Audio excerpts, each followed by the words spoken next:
Welcome to episode 198 of Apartment Hacker. This is Mike Bruno, Apartment Hacker. It is my mission to tease out human potential in the multifamily space.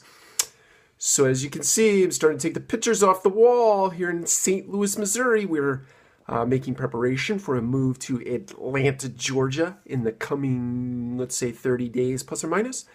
Getting very, very excited about that. Oh, sorry about that hand.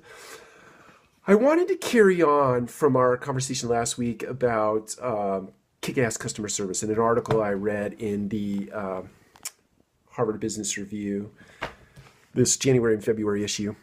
One of the points we talked about customer service as it relates to so much information out on the internet that people can actually go and get themselves. They can help themselves. And as such, it's created sort of a trickle-up effect, meaning the hardest and toughest problems are making into our leasing offices, and we are ill-equipped to handle those.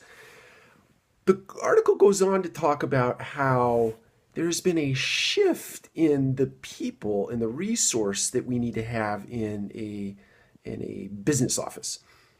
So I'm liking it, or I'm making a reference to the multifamily space, even though this article is sort of a broad range of industry. So it goes on to say how there is a dynamic happening or a shift happening where we need to employ more controllers in our organizations as opposed to empathizers.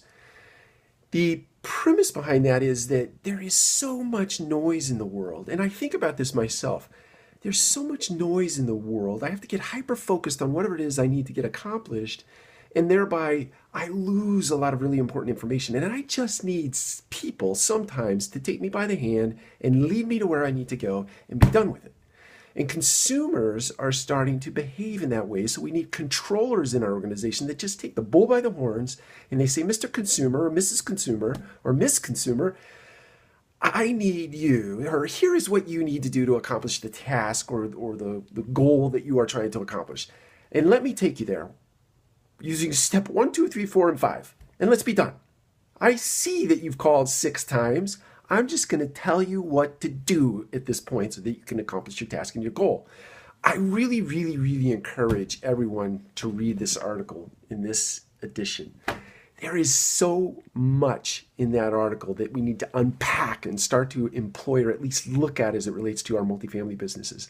And I'd love to hear your remarks back after you take the chance to actually read it.